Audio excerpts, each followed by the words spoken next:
Anda kembali di iNews Siang pemirsa, demi mendapat uang hingga Rp800.000, warga rela antre scan retina di Bekasi, Jawa Barat. Mirisnya, demi mendapat uang, warga justru tak tahu apa tujuan dan potensi bahaya yang dihasilkan dari prosedur scan retina yang mereka ikuti.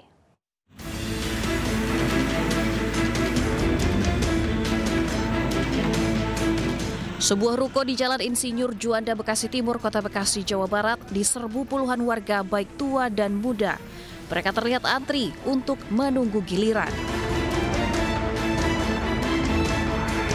Dari informasi yang dihimpun, para warga ini antri untuk mendapatkan giliran mendaftarkan diri di sebuah aplikasi di mana warga yang sudah menginstal aplikasi di smartphone miliknya dan telah terdaftar akan dilakukan verifikasi dengan cara scan biometrik retina mata.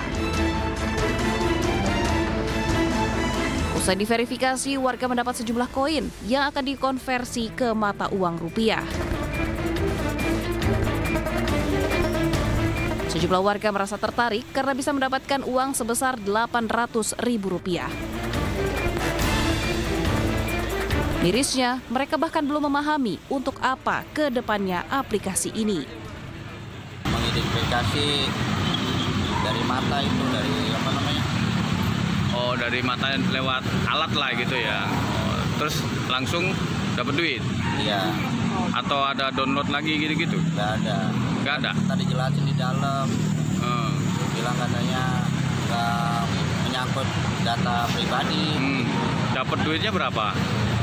Nilai Rp800.000. Sementara itu, pihak operator aplikasi yang ditemui enggan dikonfirmasi. Meskipun menawarkan imbalan yang menarik, fenomena ini menuai kontroversi karena menyangkut isu privasi data biometrik yang sangat sensitif. Masyarakat dihimbau untuk berhati-hati dan memahami syarat serta ketentuan penggunaan aplikasi ini sebelum memberikan data pribadi mereka. Dari Bekasi, Jawa Barat, Rahmat Hidayat, iNews melaporkan. Pemirsa, vasektomi yang menjadi syarat penerimaan bansos oleh Gubernur Jawa Barat dianggap haram oleh MUI Jawa Barat. Dedi menyebutkan program itu adalah program kementerian dan bisa dibuka jika diinginkan.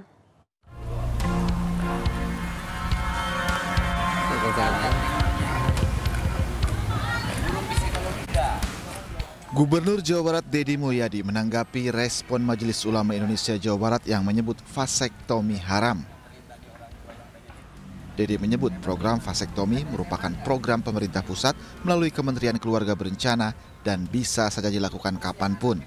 Dedi menambahkan jika vasektomi bukan membuat mandul atau menghilangkan kejantanan. Dan kemudian juga ada yang salah pemahaman. Ada secara umum vasektomi seolah-olah laki-laki kehilangan daya kelaki-lakiannya, itu salah. Gitu loh. Pemahaman yang salah. Nah, makanya Menteri Kependudukan dan Keluarga Berencana harus jajarannya mensosialisasikan pada masyarakat. Sebelumnya MUI Jawa Barat menyebutkan jika program vasektomi sebagai syarat untuk menerima bansos adalah haram. Hal ini telah tercantum dalam fatwa MUI sejak tahun 1979. Vasektomi diperbolehkan jika tidak menyalahi syariat, tidak menimbulkan kemandulan permanen, mendapat jaminan rekanalisasi, tidak menimbulkan mudarat, serta tidak dijadikan program kontrasepsi unggulan. Hukum vasektomi itu adalah haram, ya, haram. Kecuali ya dikecualikan terhadap 5 kekecualian, 5 hal ya. Dalam soal KB kami bukan menolak KB-nya. KB bagi MUI tetap boleh sepanjang dilakukan sesuai dengan tuntunan syariah. Nah, vasektomi ini ternyata banyak yang melanggar ketentuan syariah, kan itu aja intinya. Nanti dorongan dari MUI nanti ke Pak Gubernur apa nih Pak setelah ada fatwa haram ini? Ya, nanti dorongannya kami menjelaskan bahwa secara hukum Islam ya, kalau pertimbangannya hanya untuk menyalurkan bansos dan ya, jelas itu tidak masuk yang 5 hal ini. Jadi tetap tidak boleh. Meski demikian, Dedi Mulyadi juga mengatakan masih banyak pilihan atau cara agar program KB tetap berjalan. Namun Dede menegaskan yang ikut KB adalah kaum laki-laki karena kaum laki-laki yang bertanggung jawab atas keluarga dan anak-anaknya. Tim Liputan iNews melaporkan. Pengamat sosial Devi Rahmawati menyebut wacana pengendalian kelahiran lewat vasektomi bagi warga tidak mampu merupakan ide yang baik. Namun perlu adanya penyempurnaan yang melibatkan masyarakat hingga tokoh agama.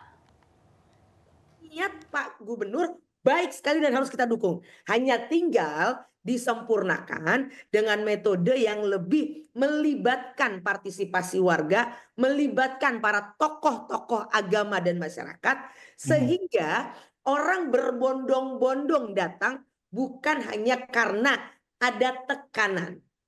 Oke, jadi artinya tujuannya memang baik, cuman terselubung jadi karena adanya harus menerima bansos. Jadi harus divasektomi, seperti itu ya Mbak Devi ya, mungkin ya diarahkannya Mbak Devi ya. Yang perlu kita pahami kenapa sih perlu dikendalikan gitu ya, manusia dalam keluarga itu kan hak asasi manusia.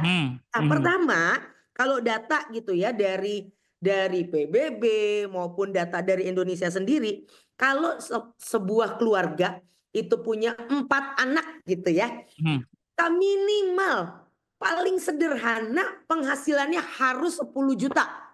Kalau mau pendidikannya baik, kesehatannya terjamin, jelas urusan lapar sudah teratasi.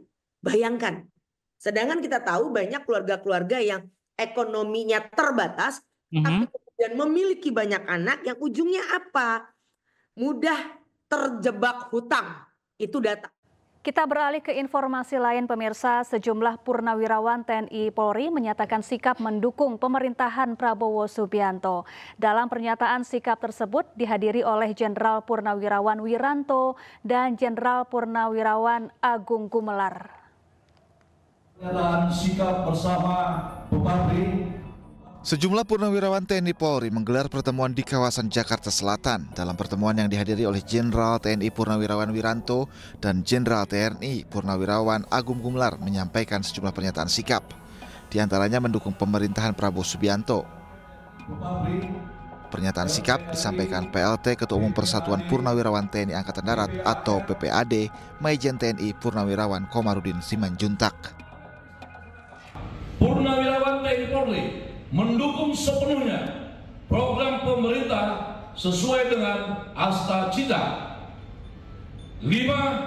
Purnawirawan TNI Polri mengajak semua lapisan masyarakat untuk bersama-sama mendukung kelancaran pembangunan nasional. Sebelumnya, Forum Purnawirawan Prajurit TNI menyampaikan pernyataan sikap berupa 8 tuntutan, mulai dari kembali ke Undang-Undang Dasar 1945 hingga mengevaluasi Wakil Presiden Gibran Rakabuming Raka. Pernyataan tersebut ditandatangani oleh para mantan petinggi TNI, mulai dari Jenderal Purnawirawan Fahrul Rozi hingga Wakil Presiden ke-6 RI Jenderal TNI Purnawirawan Tri Sutrisno. Dari Jakarta, Sofyan Firdaus, iNews melaporkan.